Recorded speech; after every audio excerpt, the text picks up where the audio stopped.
नहीं है कब क्या हो जा रहा है आजकल गड़बड़। ठीक है। The union government, the judiciary. In the previous chapter, you have studied about two major organs of union government. That is, legislative means legislature means law making body, जिसमें कि आपने लोकसभा राज्यसभा के बारे में, यूनियन सेंटर की बात कर रही हूँ तो आपने लोकसभा राज्यसभा के बारे में पढ़ा। और फिर executive who enforces the law, implement the law, तो उसमें आपने किसके बारे में पढ़ा?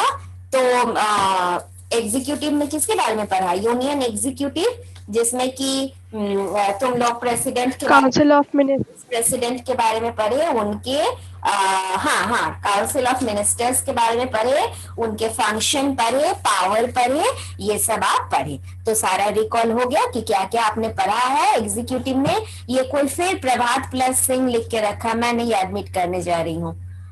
अच्छा, तो अब है कि अब हम पढ़ाना शुरू करते हैं। आज हम लोग थर्ड ऑर्गन के बारे में पढ़ेंगे। थर्ड ऑर्गन है जुडिशियरी, ठीक है। तो थर्ड ऑर्गन जुडिशियरी है। इसके बारे में क्या पढ़ेंगे? पहले हम लोग थोड़ा सा फेडरल गवर्नमेंट को याद कर लेते हैं। इनर फेडरल गवर्नमेंट क्या बोली थी मैं? जल्दी से बच्चा देखे बिना बता दो तो, जहां पे कि मैंने इसके बारे में कहा था।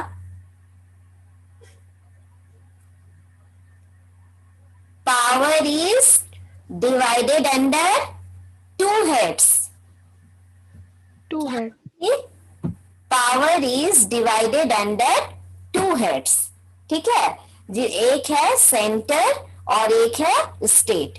सेंट्रल गवर्नमेंट के पास अपने सब्जेक्ट्स हैं, कुछ subjects, important subjects on which it makes law, and state government has also some subjects in which state government make laws, and concurrent list भी थे जिसमें कि both the government jointly make laws.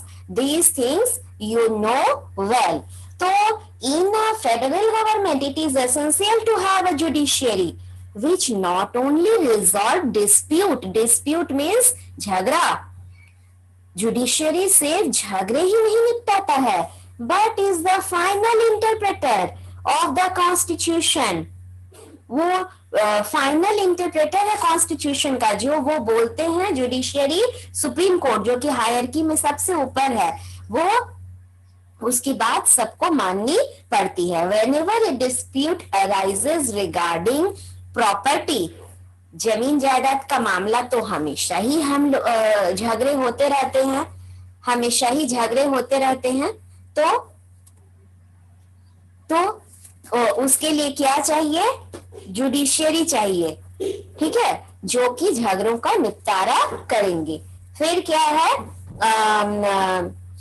Regarding property, फिर है violation of rights,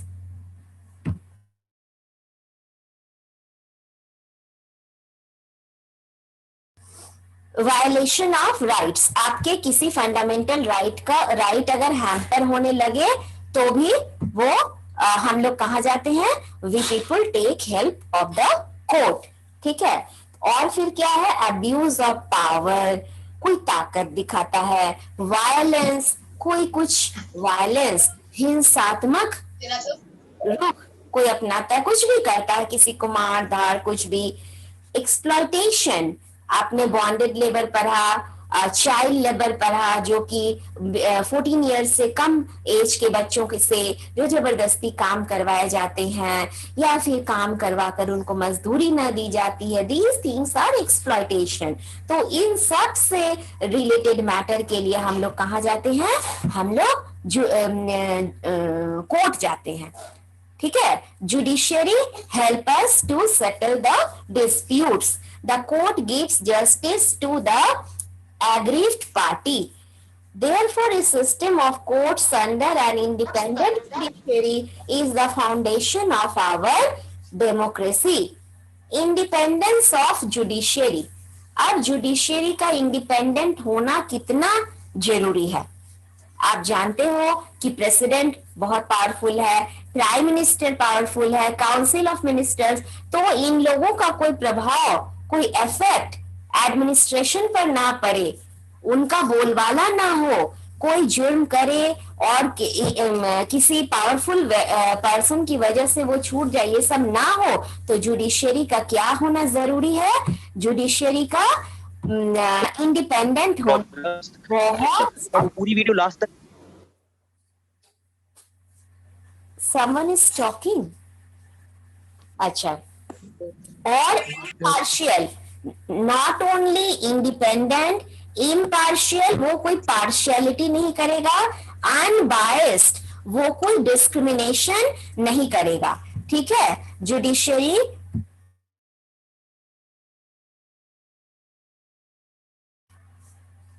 impartial, unbiased, independent, तीनों word आप याद रखोगे। जुडिशरी, सब लोग पेंसिल से टिक करो ये 3 वर्ड। जुडिशरी को क्या क्या होना है? तो इंडिपेंडेंट, इम्पार्शियल, अनबायस्ड।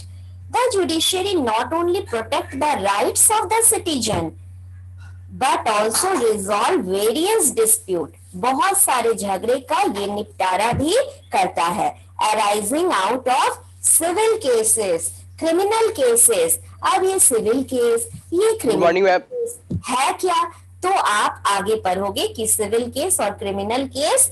अभी तुरंत मैं टाइप्स ऑफ केसेस पढ़ाऊंगी in which I will discuss about these cases. Okay, तो जुडिशरी का फर्स्ट वर्क है, it protect our rights, it protect our rights and then it resolve the disputes, then और क्या है? It settle the dispute arising of civil cases and criminal cases. Constitutional matter without any pressure, उस पे कोई pressure नहीं रहता है, ना ही एग्जीक्यूटिव का ना ही लेजिस्लेचर का, ठीक है? Our constitution has various provision which make our judiciary independent and keeps it free from the influence of the legislature and executive. इस लाइन को भी आप अंडरलाइन कर लो, क्या कि कॉन्स्टिट्यूशन के पास वेरियस प्रोविजन है जो कि उसको प्रोटेक्ट करता है एग्जीक्यूटिव या लेजिस्लेचर के इन्फ्लुएंस से, उसे बचाता है। इस पे लेजिस्लेचर या एग्जीक्यूटिव के कोई इफेक्ट नहीं रहते हैं, ठीक है? अच्छा, अब है types of cases. There are mainly 2 types of cases are there, civil case and second one is criminal case. Civil case relate to disputes over property. अब देखो किस किस मैटर को हम सिविल केस करेंगे? प्रॉपर्टी से रिलेटेड झगड़ा, ये जमीन मेरी है, हमें ये जमीन मेरी है, ये जमीन ये जमीन मैं उसे नहीं दूंगा, या फिर मैरिज को रिलेटेड झगड़ा, मैरिज अक्सर सक्सेसफुल नहीं होते हैं तो डिवोर्स का मैटर आता है, तो ये मैरिज से रिलेटेड मामला हुआ। मनी से रिलेटेड मामला, रेंट मैटर, आप किराएदार रखे हो, वो आपको किराया वक्त पे नहीं दे रहा है या दे ही नहीं रहा है, या फिर आप उसे छोड़ने बोल रहे हो, वो घर ही नहीं छोड़ रहा है, बहुत तरह के मैटर। या फिर परचेज ऑफ गुड्स, सामान खरीदे हो, वो कुछ गड़बड़ है, तो ये सारे मैटर क्या है? Civil case. They also include the infringement और violation of rights of individuals. There are civil laws to settle and decide civil cases. Next है क्रिमिनल केस, ये थोड़ा बड़ा बड़ा मामला है। मर्डर, रॉबरी, छोटी मोटी चोरी नहीं, 2-4 रुपए की चोरी नहीं, रॉबरी, डकैती, चीटिंग, धोखा, हैरेसिंग ऑफ वुमेन, किसी औरत के साथ दुर्व्यवहार, और क्या?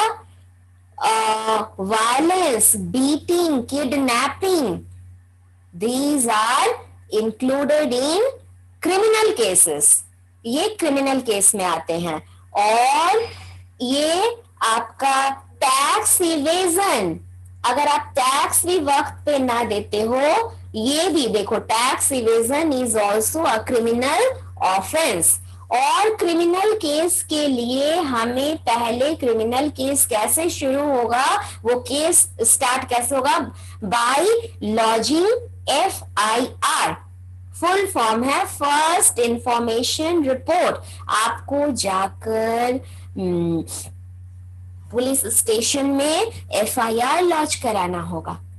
जब आप FIR मतलब कि उनको इन्फॉर्म कर रहे हो कि ऐसी ऐसी घटना घटी है, डकैती हुई है, मर्डर हुआ है, किडनैपिंग हुआ है, तब जाके वो केस स्टार्ट होगा आफ्टर लॉजिंग द FIR। ठीक है, after investigation by the police, फिर पुलिस की इन्वेस्टिगेशन होगी, the case is filed in the court, उसके बाद केस फाइल होगा कोर्ट में। In case the crime is proved, और अगर क्राइम प्रूफ हो गया, the accused can be either sent to jail और फाइंड, और in some cases both fined and jail. अगर साबित हो गया तो या तो जेल होगी, या तो फाइन लगेगा, जुर्माना, या फिर दोनों ही होगा, जेल और फाइन दोनों। ये आपके टाइप्स ऑफ केसेस बता दिए गए, क्या करने से क्या होगा ये बता दिए गए। अब है single unified and integrated judicial system. हमारा जुडिशियरी सिस्टम का यूनिक फीचर है, हमने पार्लियामेंट के यूनिक फीचर पढ़े थे कि हर जगह के, एवरी कंट्री के गुड पॉइंट्स हमने क्या किया, हमने अपने पार्लियामेंट में रखा। अच्छा, पार्लियामेंट जो लॉर्ड एडविन लिटन ने बनाया था सर्कुलर पिलर पैलेस, जो कि आज के डेट में पार्लियामेंट कहलाता, क्या उसमें कोई चेंजेस आने वाले हैं? क्या उससे रिलेटेड कोई न्यूज आपको पता है, current news? Yes, ma'am. Yes, ma'am. New parliament का फॉर्मेशन New होगा। parliament is made. Yes, new parliament के फॉर्मेशन होंगे, जो कि हमारे बिल्कुल हमारी माने हमारे देश का होगा। उसके फाइनल सारे बन गए हैं। आर्किटेक्चरल, हाँ बेटा, क्या? मैम उसका आर्किटेक्चरल शायद इंडिया का होगा। हाँ हाँ हाँ हाँ हाँ, बिल्कुल सारा, बिल्कुल पूरी तरह से माने देशी, इंडियन है ना। और तब फिर ठीक है, आपको न्यूज पता है, कलेक्ट कीजिए, अपडेट रहिए, अपने आप को अपडेट रखिए। सोशल साइंस है ही क्या, आपको आसपास में क्या होते हैं उससे आपको परिचित करवाता है, और उसी की नॉलेज देता है, जिंदगी जीना सिखाता है कि कैसे हमारा देश चलेगा। जहां रह रहे हो तुमको तो एडमिनिस्ट्रेशन जाननी ही होगी, है ना, उसके इफेक्ट हमारे लाइफ पे पड़ते हैं। अगर एडमिनिस्ट्रेशन अच्छे से चलते हैं तो हम उसमें आराम से सांस ले सकते हैं, ना, आराम से सारी काम कर सकते हैं। अभी देखो अजरबैजान और आर्मेनिया, यहाँ पे जो बॉम्ब वगैरह गिराए जा रहे थे, जो वॉर में वो लोग एंगेज थे, कितनी पैनिक जिंदगी थी, कितनी डरावनी थी। सोचो तो, सब घर में लाइट बुता के रहते होंगे कि अब जहां प्लेन की आवाज आती होगी तो लगता होगा कि अब बॉम्ब गिरा, अब बॉम्ब गिरा। और जब चली जाती थी तो लगता था जान बच गए। जहां गिरा आंख वाख बंद कर लेते होंगे, सोचते होंगे कि बाप रे, शायद यही हमारी ही घर पे शायद गिर गई हो। क्या जिंदगी है। तो ये पीसफुल लाइफ का होना जरूरी है, एडमिनिस्ट्रेशन अच्छा रहे, फॉरेन पॉलिसी अच्छी रहे, जिससे कि हम लोग प्रोटेक्टेड रहे, है ना। तो ये है unique feature of our federal democratic setup is a single unified and integrated judiciary system for the whole country. ये हमारे क्या होल कंट्री के लिए एक सिस्टम है जो कि single integrated, it has got power. हमारे यहाँ हायरकी में सबसे ऊपर कौन है? सुप्रीम कोर्ट, उससे नीचे है high court, high court, high court. But हमारे यहाँ 28 स्टेट्स हैं, उतने सारे हाई कोर्ट नहीं है, हाई कोर्ट कम है। जो 7 सिस्टर्स हैं वो एक हाई कोर्ट को उन लोग यूज करते हैं। 7 सिस्टर्स पता है ना कौन कौन है?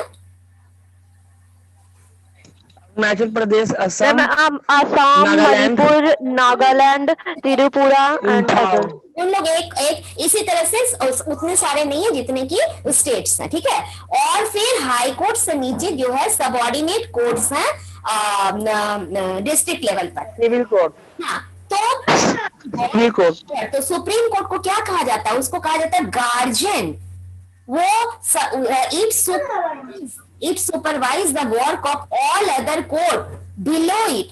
वो सारे हाई कोर्ट्स के काम को भी ध्यान में रखता है और वो सबॉर्डिनेट्स को भी वो सुपरवाइज करता है कोर्ट को। Supreme court at the apex is the highest judicial authority followed by the high courts in the states and then the subordinate courts in every district. The lowest court in the judicial hierarchical order is the court of magistrate. ये सब आपको खाली रट लेना है, ठीक है? ये समझा मैंने किसके नीचे कौन है, किसका क्या नाम है, कौन हाईएस्ट है, कौन क्या है, ये सिर्फ रटने की बात है, यहाँ समझाने की बात नहीं है, ठीक है? तो ये देखो सुप्रीम कोर्ट एपेक्स है, ये तो समझ गए, एपेक्स मींस हाईएस्ट है, और उसके नीचे हाई कोर्ट स्टेट में और सबऑर्डिनेट कोर्ट है डिस्ट्रिक्ट में, ये मैंने बता दिया। फिर lowest court judicial hierarchical order में लोएस्ट, सबसे लोएस्ट कौन है? तो कोर्ट ऑफ मैजिस्ट्रेट है, ये लाइन अंडरलाइन करो। Lower court are control and supervise. अच्छा, लोअर कोर्ट को कंट्रोल कौन करेगा? हाई कोर्ट, और हाई कोर्ट को कंट्रोल कौन करेगा? सुप्रीम कोर्ट, और पूरी तरह से सुप्रीम कोर्ट सबको ही वो सुपरवाइज करेगा, ठीक है? अब है जजमेंट गिवन। हाँ, अब एक और बात देखो, a judgment given by the lower court is challenged in high court. If you are not satisfied with the jurisdiction of lower court, you can go to high court and challenge that judgment. ठीक है? उस तरह से if you are not satisfied with the jurisdiction of high court, you can challenge it. You can go to the Supreme Court. सीधे सीधे आप मुंह उठाकर सुप्रीम कोर्ट नहीं चले जाओगे। अगर लोअर कोर्ट के जजमेंट से सेटिस्फाइड नहीं हो तो उस जजमेंट को आप चैलेंज करोगे, हाई कोर्ट जाओगे, और अगर हाई कोर्ट के चैलेंज से भी, जुरिस्डिक्शन से भी, जजमेंट से भी आप खुश ना हो, आप सेटिस्फाइड ना हो, तो आप उसको चैलेंज करोगे, जाओगे आप कहां? Supreme court. इसी को कहेंगे single unified integrated judicial system for the whole country and the constitution. और क्या है?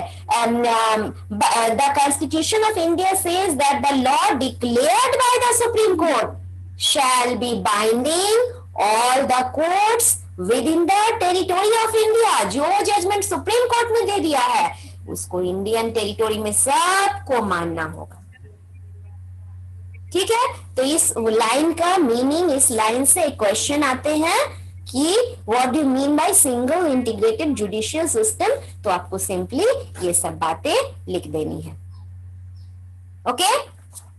अच्छा, और ये नेक्स्ट पेज 232 आपका चार्ट है वही जो मैं बताई, आप ठीक से देखो। सबसे ऊपर सुप्रीम कोर्ट, उससे नीचे हाई कोर्ट, उससे नीचे सबऑर्डिनेट सारे कोर्ट्स हैं, और सबऑर्डिनेट कोर्ट में दो तरह के हैं, मैंने बताया था, 2 type of cases are there, एक सिविल केसेस है और एक क्रिमिनल केसेस है। सिविल कोर्ट में सबसे ऊपर है डिस्ट्रिक्ट जज का कोर्ट, उससे नीचे है कोर्ट ऑफ सबऑर्डिनेट सिविल जज फर्स्ट क्लास, उससे नीचे है मुंसिफ कोर्ट ऑफ सब जज सेकंड क्लास। मैं पहले ही बोल दी, ये सिर्फ रटने की चीज है, किसके नीचे कौन है, किसका क्या नाम है, कौन लोएस्ट है, कौन हाईएस्ट है, ये आपको याद रखनी है।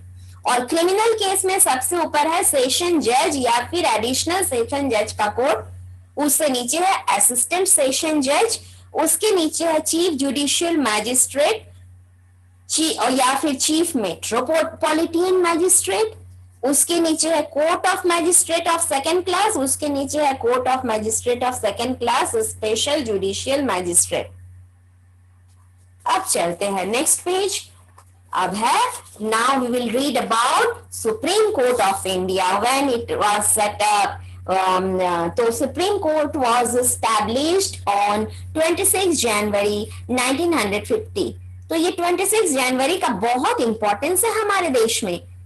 इस दिन पूर्ण स्वराज अनाउंस हुआ था, इस दिन हम लोग रिपब्लिक डे मनाते हैं, इस दिन हम लोग का supreme court of India setup हुआ था। कब हुआ था? 1950 में। It is the highest court of our country and its headquarter is at Delhi. इसके हेडक्वार्टर कहाँ है बेटा? दिल्ली में. It also अच्छा, it hears both civil and criminal cases. इस लाइन को अंडरलाइन कर लो, इस लाइन को अंडरलाइन कीजिए. सुप्रीम कोर्ट क्या कौन सी केस सुनती है? तो सिर्फ both civil and criminal cases, both. Okay. It also deals with cases pertaining to the interpretation of the Constitution of India.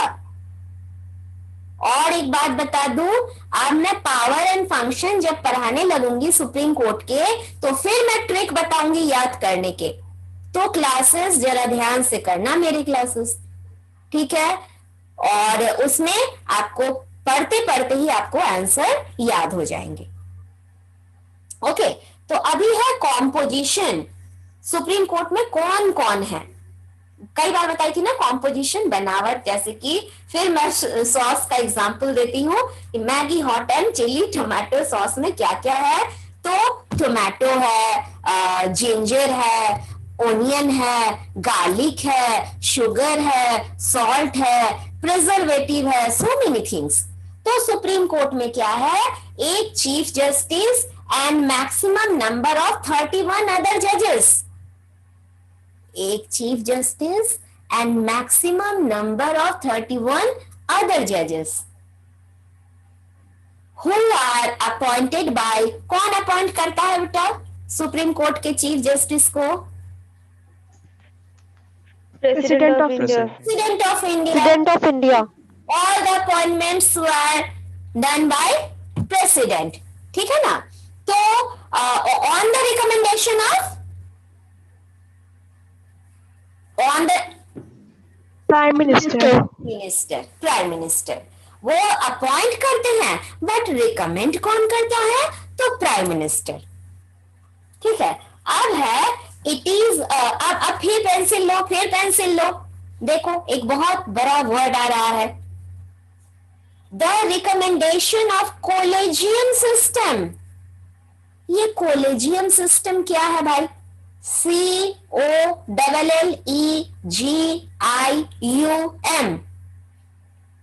जो रिकमेंडेशन होते हैं सुप्रीम कोर्ट के चीफ जस्टिस के, ये collegium, recommendation of collegium system. तो ये क्या है? तो इसके आंसर दिए हुए हैं. It is a closed group consisting of chief justice of India and 4 senior जजेस ऑफ सुप्रीम कोर्ट. आज के डेट में जो चीफ जस्टिस हैं, क्या समझे? ऐसा तो नहीं है कि वो सीट वैकेंट है. नए चीफ जस्टिस के अपॉइंट होने का ये मतलब तो नहीं है कि आज तक सिर्फ चीफ जस्टिस की कुर्सी खाली थी. हाँ या ना? क्या मैम? यस ना? खाली तो कोई ना कोई तो थे. तो वो चीफ जस्टिस और जितने बाकी अदर जस्टिस हैं, अदर जो हैं जजेस, वो 4 सीनियर जज के रिकमेंडेशन पे नए चीफ जस्टिस का अपॉइंटमेंट होगा. जो सीनियर मोस्ट 4 हुए +1. मान लो कि ये जो आज के डेट के चीफ जस्टिस हैं, ये बस अब 6 महीने में ये रिटायर कर जाएंगे, या फिर 1 मंथ बाकी है रिटायरमेंट के, तो ये भी अपना रिकमेंडेशन देंगे. और जो 4 सीनियर मोस्ट 31 अदर जजेस हैं, उनमें से जो 4 सीनियर मोस्ट होंगे, इन चारों के रिकमेंडेशन लेकर के कोई एक व्यक्ति अब नया चीफ जस्टिस बनेगा. Any question, any doubts? ठीक है. And this group is called collegium group. This group is called collegium group. Understood? अगर ये वर्ड आ गया तो भूलोगे नहीं ना? भूलोगे? नो? यस या no? No ma'am. No, ma'am. Ma'am repeat. फिर क्यों रिपीट करेंगे? तुम सुनता क्यों नहीं है?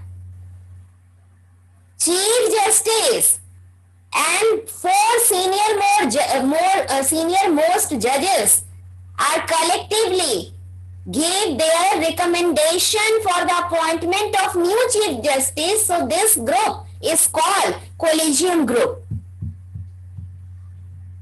Next,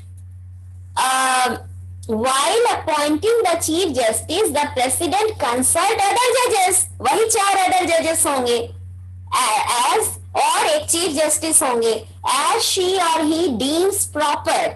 Normally the senior most, और अभी जो 4 सीनियर मोस्ट जजेस हैं, इनमें से जो चारों में से सीनियर होंगे, नॉर्मली वही फिर ये तो रिटायर कर जाएंगे, ये तो रिटायर कर जाएंगे, ये जो 4 बच गए, इनमें से जो सीनियर होंगे वही normally chief justice, next chief justice बनेंगे।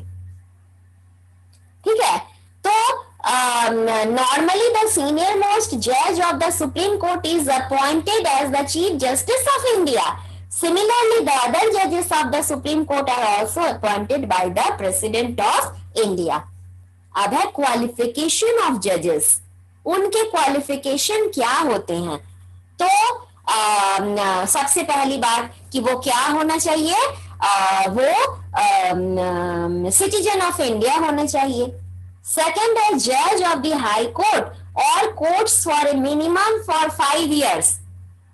वो पहली बात है वो सिटीजन ऑफ इंडिया हो, या फिर वो कितने साल के लिए, कम से कम 5 साल के लिए हाई कोर्ट में जज रह चुके हो, एटलीस्ट 5 years के लिए हाई कोर्ट में जज रह चुके हो, या फिर डिस्टिंग्विश्ड जूरी है in the opinion of president. President की नजर में वो एक डिस्टिंग्विश्ड जूरी है। जूरी क्या होते हैं? किसी भी जजमेंट में उनकी राय ली जाती है, तो वो डिस्टिंग्विश्ड कोई ऐसा केस जिसमें कि वो जूरी, प्रेसिडेंट की नजर में वो एक डिस्टिंग्विश्ड जूरी हो। अब है tenure and removal from office. Tenure है 5 years के, Chief Justice and all other judges of the Supreme Court remain in office till a year of 65 years. Supreme Court के लिए 65 years तक वो अपने पोस्ट पे बने रह सकते हैं, और हाई कोर्ट के लिए 62 years है। ये है tenure, office till they attain the age of 65 years. Once a judge is appointed, he or she cannot be removed from the office. सिर्फ और सिर्फ अगर उनके खिलाफ इम्पीचमेंट आता है तभी वो अपने पोस्ट से हटाए जा सकते हैं। क्यों वो इम्पीचमेंट आएगा? या तो on the ground of proved misbehaviour, उन्होंने मिसबिहेव किया होगा, या फिर इनकैपेसिटी, वो जो काम दिया गया है वो केपेबल नहीं है टू डिस्चार्ज हिज फंक्शन, तभी उनको क्या किया जाएगा? वहां से हटाया जाएगा। और इम्पीचमेंट कैसे आते हैं? दोनों हाउस से, लोकसभा राज्यसभा से पास होते हैं, तो फिर इम्पीचमेंट इम्पोज हो जाता है by the president on the basis of a resolution passed by each house of the parliament by कौन से प्रोसीड्यूर से होता था? Special majority during the same session. This process is called impeachment. अब है सैलरी कितनी मिलती है भाई? प्रेसिडेंट की सैलरी सुनकर आप लोग बड़े खुश हुए थे। इनकी सैलरी कितनी है? तो 2.8 lakhs per month. Government has set the salary for Chief Justice of India 2.8 lakhs per month, whereas the other judges 2.5 lakh per month. इसके अलावा beside it, alliances, they are provided with many other facilities such as official residence. President को क्या मिलता था? राष्ट्रपति भवन, जो कि Raisena hills में Edwin लिटल्स ने बनाया था, और इन लोगों को भी ऑफिशियल रेसिडेंस मिलते हैं, कार मिलते हैं, ट्रैवल अलायंस मिलते हैं, कहीं जाएंगे तो उसके ट्रैवल अलायंस, लीव छुट्टी मिलती है, पेंशन मिलती है, सब कुछ मिलते हैं, और फिर रिटायरमेंट पर पेंशन भी मिलता है। अब नेक्स्ट क्लास में हम पावर एंड फंक्शन डिस्क्राइब करेंगे। क्या अभी शुरू कर दूं? शुरू करूं कि छोड़ दूं? Yes ma'am. Yes, ma'am. Yes ma'am. एक आदमी के सुप्रीम कोर्ट के पावर और फंक्शन सुनोगे, उस पे बेस करके आप हाई कोर्ट के पावर एंड फंक्शन बना लोगे। तो सुप्रीम कोर्ट के हल्का सा बोल देती हूँ, नेक्स्ट क्लास में अच्छे से बता दूंगी मंडे को। क्या क्या पावर है? तो original jurisdiction, appellate jurisdiction, advisory jurisdiction, supervisory jurisdiction, court of record, protector of fundamental rights, guardian of our constitution, power of judicial review. इतने सारे फंक्शन हैं, बट नाम में ही काम छुपा हुआ है। जैसे कि ओरिजिनल में कौन सा वर्ड याद रखोगे? फिर एक ट्रिक बता रही हूं, बस ट्रिक सुन के 2 मिनट। ओरिजिनल। हाँ, 2 मिनट बाकी है। ओरिजिनल में ओरिजिनेट, कौन सा वर्ड याद रखें? लिख लीजिए, लिख लीजिए कि इसमें क्या याद रखेंगे। नेक्स्ट डे डिस्क्राइब होगा, बट आज लिखो। ओरिजिनल में ओरिजिनेट, एपिलेट में अपील। एपिलेट में कौन सा वर्ड याद रखेंगे? ट्रिक है याद करने की, इसे आपको लिखना है। हाँ, नेक्स्ट क्लास में आपको तो समझ आ जाएगी इसके कनेक्शन। अपीलेट में अपील, एडवाइजरी में बताओ तो एडवाइस, एडवाइज, एडवाइज। सुपरवाइजरी में बताओ तो सुपरवाइज, मिल रहा है, रुक जाना, वाइज। रुक जाओ। कोर्ट ऑफ रिकॉर्ड में keep record, court of record में keep record. Protector of fundamental right, समझ में आ रहा है? पूरी बात ही उसमें लिख दी गई है। It is the protector of fundamental rights, नाम में ही काम छुप गया है। इट इज आवर गार्जियन, ये भी क्लियर है। और पावर ऑफ जुडिशियल रिव्यू, री means again and view means विचार करना, फिर से विचार करना। ये है हमारे सुप्रीम कोर्ट के पावर एंड फंक्शन। सेम यही power and function high court में है। तो नेक्स्ट क्लास में आई विल डिस्क्राइब कंपैरेटिवली। एक बार मैं सुप्रीम कोर्ट के बोलूंगी, तुरंत मैं उसके कंपेयर करके मैं हाई कोर्ट को बोलूंगी। आपके लिए बिल्कुल क्लियर होगा वो सारी बातें, और तुरंत आपको याद हो जाएगी। अंडरस्टूड?